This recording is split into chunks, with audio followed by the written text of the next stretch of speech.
j'espère que vous allez bien. On se retrouve aujourd'hui avec une vidéo un petit peu plus lecture qu'écriture. Je suis en train de travailler sur mon vlog, sur la suite de mes aventures éditoriales. Il va sortir normalement après cette vidéo.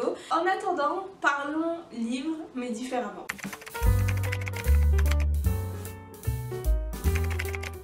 Le réalisme magique, selon moi, c'est un genre qui se situe un peu entre la littérature contemporaine et les littératures de l'imaginaire. On parle de réalisme magique lorsque dans un roman de fiction très ancré dans le réel, des éléments surnaturels surgissent inopinément dans le récit sans que les personnages aient l'air aussi perturbés qu'ils le devraient par leur apparition. Le réalisme magique ressemble donc beaucoup au fantastique, qui est un genre dans lequel des éléments surnaturels surgissent en fait dans notre réalité. La professeure Amaril Shanadi explique dans son livre Magical Realism and the Fantastic que la différence entre le réalisme magique et le fantastique se situe au niveau de la réticence octoriale, c'est-à-dire que dans un récit de réalisme magique, en tant que lecteur, on n'est jamais sûr si oui ou non ce qui nous est raconté est en train d'arriver. Il y a une sorte de réticence au niveau de la narration. Le narrateur a tendance à ne pas commenter ou à ne pas relativiser les événements surnaturels qui sont en train de se dérouler dans le récit. Dans le fantastique, cette réticence octoriale n'est généralement pas présente, ou si elle est présente, elle est beaucoup moins forte que dans le réalisme magique. Quand on lit Harry Potter, on ne se demande pas durant les 7 tomes de Harry Potter si Harry voit vraiment ce qu'il voit, si Poudlard existe. On ne se pose pas toutes ces questions. Une autre caractéristique important du réalisme magique, c'est son ancrage dans le réel. Généralement, les textes de réalisme magique se passent à des lieux très précis, à des époques de notre histoire très précises. D'ailleurs, beaucoup de romans de réalisme magique sont des romans qui sont politiquement engagés. 100 ans de solitude de l'écrivain colombien Gabriel García Márquez ou encore Chocolat amer de l'écrivaine mexicaine Nora Esquivel sont considérés comme des classiques du genre du réalisme magique. Le réalisme magique est aussi très présent dans la littérature franco-antillaise et je trouve qu'on n'en parle pas assez, donc j'avais envie de faire une vidéo sur le sujet. Je trouve cela intéressant parce que je pense que dans la plupart des cas où on retrouve du réalisme magique dans la littérature franco-antillaise, ce n'était pas forcément une décision consciente des auteurs d'écrire du réalisme magique ou du réalisme merveilleux, comme l'a appelé l'écrivain haïtien Jacques-Stéphane Alexis. Je pense qu'il y avait plutôt le désir de montrer une image juste des Antilles, de montrer comment mythe et folklore étaient des parties importantes de la réalité perçue aux époques où ces romans prennent place. J'ai lu une thèse très intéressante sur le sujet de la forte présence du réalisme magique dans la littérature antillaise. Je mettrai d'ailleurs le lien vers cette thèse dans la description, c'est vraiment super intéressant.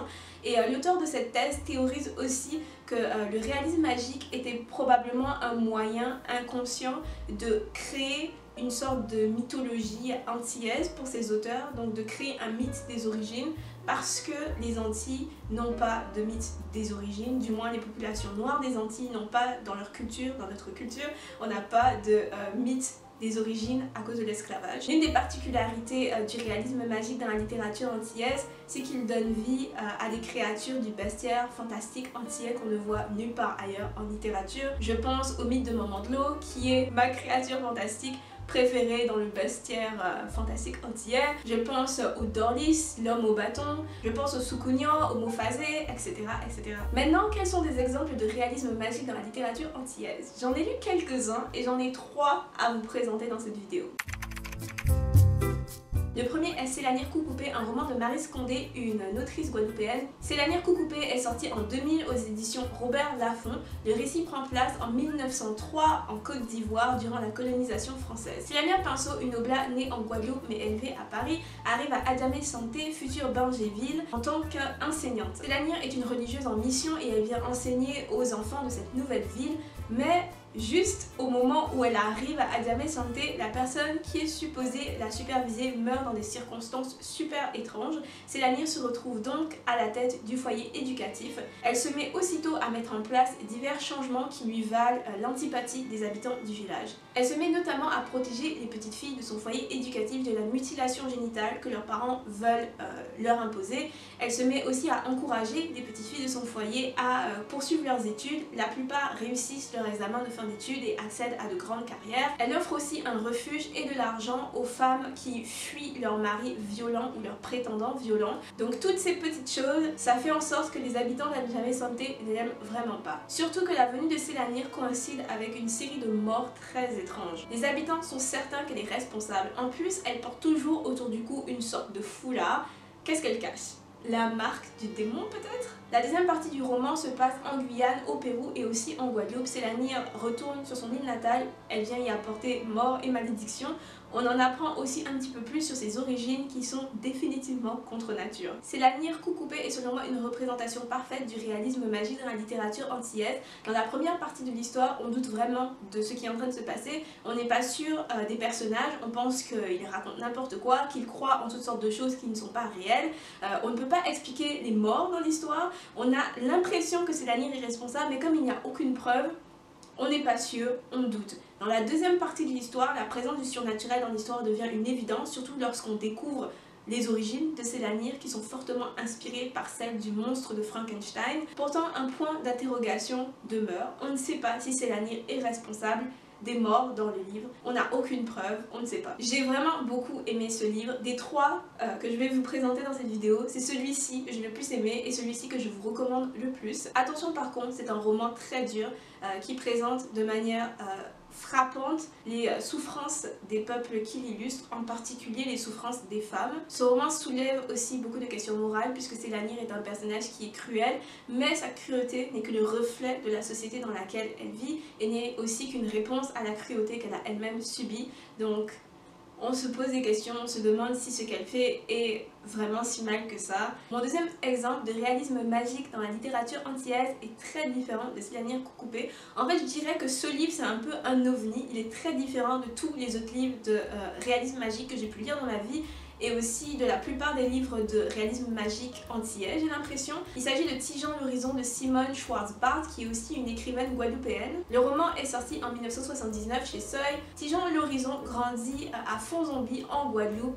Au milieu des années 1900, c'est le petit-fils d'un sorcier immortel. L'univers de Tigeant est tout le temps entre mythe et réalité. La magie imprègne les pages du roman. Dans cette histoire, les hommes peuvent se transformer en animaux, des sorciers existent, la magie, ils peuvent vraiment l'utiliser, donc la magie est réelle, les malédictions aussi existent. Dans cet univers incroyable où la magie côtoie les hommes, un jour, une bête mystérieuse surgit de nulle part et avale le soleil. Aussitôt, la nuit tombe sur la terre et dans cette nuit éternelle, l'esclavage revient en Guadeloupe. Quand Égée, la petite amie de Tigeant, se fait aussi avaler par la bête qui avale en fait plusieurs voisins de Tigeant, Tigeant décide de rentrer à l'intérieur de la gueule de l'animal pour sauver sa petite amie et ramener le soleil. Sauf que ce qu'il trouve dans l'estomac de l'animal est bien différent de ce à quoi il s'attend. Tigeant l'horizon est vraiment une histoire incroyable, pleine de magie. C'est un roman que je dirais inclassable. En fait, quand je l'ai lu, j'avais plus l'impression de lire un conte oral transposé sur le papier. Le côté magique du livre, la poésie du style d'écriture, j'ai beaucoup aimé ça, mais le reste du livre, un peu moins. Il ne se passe pas grand chose vraiment d'intéressant, il n'y a pas vraiment de moments forts, de montée de tension, etc. C'est vraiment un roman qui, comment dire, se promène. Dans les romans antillais, si vous avez l'habitude d'en lire, vous savez ça, mais dans les romans antillais, il y a toujours une grande place accordée aux scènes osées.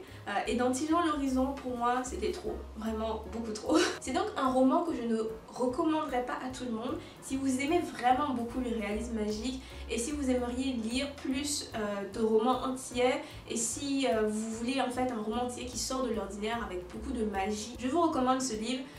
Mais en même temps à vos risques et périls parce que c'est pas forcément une lecture qui va plaire à tout le monde. J'ai souligné un paragraphe dans le texte juste pour vous donner une idée en fait du style d'écriture qui est vraiment un aspect du livre que j'ai apprécié. Donc c'est le moment où la bête avale le soleil. Et là, s'arc-boutant de tous ses jarrets comme pour sauter un fossé, la bête s'éleva vivement dans l'air bleu de cette immortelle fin de matinée, la queue raidie dans le prolongement de l'échine et les pattes lancées aux quatre coins cardinaux. Le soleil roulait haut sur l'horizon et plusieurs, sortis de leur case, virent l'apparition s'en approcher, la gueule béante, toute auréolée de ses cheveux blancs qui jaunissaient à mesure, et puis engloutirent l'astre, wap. Mon troisième et dernier exemple de réalisme magique dans la littérature antillaise est La Grande Drive des Esprits de Gisèle Pineau. Ce roman est sorti en 1993 et il prend place en Guadeloupe entre 1930 et 1960.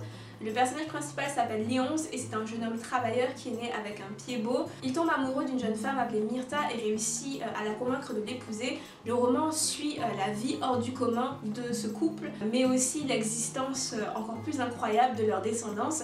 C'est une existence qui est teintée de magie puisque Léonce est né avec un don, il est capable de communiquer avec les esprits. Dans cet univers dépeint par Gisèle Pineau, sorcellerie, malédiction, bénédiction côtoient la vie des hommes, mais à cette manière vraiment subtile, propre au réalisme magique. Si vous avez déjà lu du Gisèle Pineau, ça ne va pas vous surprendre si je dis que cette autrice vaut la peine d'être lue, au moins pour son style d'écriture. Son style d'écriture est juste magnifique, c'est le genre de style que j'aimerais avoir. En fait, elle a un style très tranchant, fouettant, mais en même temps toujours très juste et très beau. J'ai noté d'ailleurs quelques citations, mais comme chacun le sait, le cœur n'est pas le frère jumeau de la raison. Ils ne sont pas sortis du même corps de la femme. Enfants, ils n'ont pas sauté ensemble dans le ciel d'une marelle. Le cœur est un serpent qui goûte de tous les fruits terrestres et croque d'une même faim la chair tendre de la sapotille et la cerise empoisonnée du mancenillier. La raison est plus fade qu'un plat de Christophine, plus pâle qu'une masseur chabine cloîtrée dans un couvent Saint-Joseph de Cluny. Et puis bien sûr, ces descriptions sont juste magnifiques. En une phrase, elle peut tout dire sur un personnage. Par exemple, de ses dents ravalées par la mort, jaillissaient des éclairs de blancheur qui habillaient chaque rire. Donc en ce qui concerne le roman lui-même, La Grande Grève des Esprits a une chronologie assez particulière. La première partie du roman se passe presque entièrement dans les années 30, alors que la deuxième partie se passe plutôt dans les années 50-60. La première partie se concentre beaucoup sur Léonce et Myrtha, alors que la deuxième parle plutôt de leurs enfants et aussi d'autres personnages qui ont gravité en fait autour du couple durant la première partie de l'histoire. On apprend aussi dans la deuxième partie de l'histoire que l'histoire est en réalité racontée par un personnage secondaire. Cette structure et chronologie un peu particulière accentue le côté mystérieux du roman, mais aussi son ancrage dans le réel, puisque la narratrice parle à la première personne. On peut parfois penser, oh peut-être que la narratrice c'est en fait l'autrice, donc ça accentue l'ancrage du roman dans le réel, puisqu'on a tout le temps cette impression que l'histoire est un témoignage. Ce qui est aussi intéressant avec ce livre, c'est que l'histoire, comme j'ai dit, est racontée par un personnage de l'histoire qui ne croit pas du tout en la magie, alors qu'elle raconte l'histoire de personnages qui, eux, y croient. Du coup, on a cette espèce de tension entre les personnages qu'elle présente, qui croient vraiment à la magie, et elle et ses propres opinions en fait sur ce qui s'est vraiment passé. D'un côté, les événements extraordinaires qui se passent dans la vie de la famille de Léonce pourraient être expliqués par la coïncidence, le hasard. D'un autre côté, il y a beaucoup de coïncidences et beaucoup de hasard. C'est tout pour mes exemples et mes recommandations de romans antillais avec du réalisme magique. Bien sûr, ces trois romans ne sont que quelques exemples. Je peux aussi nommer Texaco de Patrick Chamoiseau, Adriana dans tous mes rêves de René Despêtre ou même L'homme au bâton d'Ernest Pépin. Tous ces livres-là, il y a du réalisme magique dedans. J'ai lu Adriana dans tous mes rêves de René Despêtre. C'est un livre où on retrouve le mythe haïtien du zombie. Et j'ai aussi lu L'homme au bâton d'Ernest Pépin qui reprend le mythe du Dorlis. Aviez-vous déjà remarqué la forte présence du réalisme magique / réalisme merveilleux dans la littérature antillaise? Et est-ce que vous connaissiez l'un des trois livres dont je viens de vous parler aujourd'hui? S'il y en a un que vous avez lu, n'hésitez pas à me dire ce que vous en avez pensé dans les commentaires. Voilà, c'est la fin de cette vidéo, j'espère vraiment qu'elle vous a plu. Je dois vous avouer que j'ai fait cette vidéo surtout pour moi parce que je suis très intéressée par les genres littéraires, la manière dont ils s'entrecroisent, se définissent. Si la vidéo vous a plu, pensez à la liker. Et si vous ne voulez pas manquer mes prochaines vidéos, pensez à vous abonner. On se retrouve très vite pour mon vlog d'écriture, ma vidéo sur la suite de mes aventures éditoriales. J'ai vraiment beaucoup de choses à vous dire, je n'en dis pas plus. À la prochaine tout le monde, bye.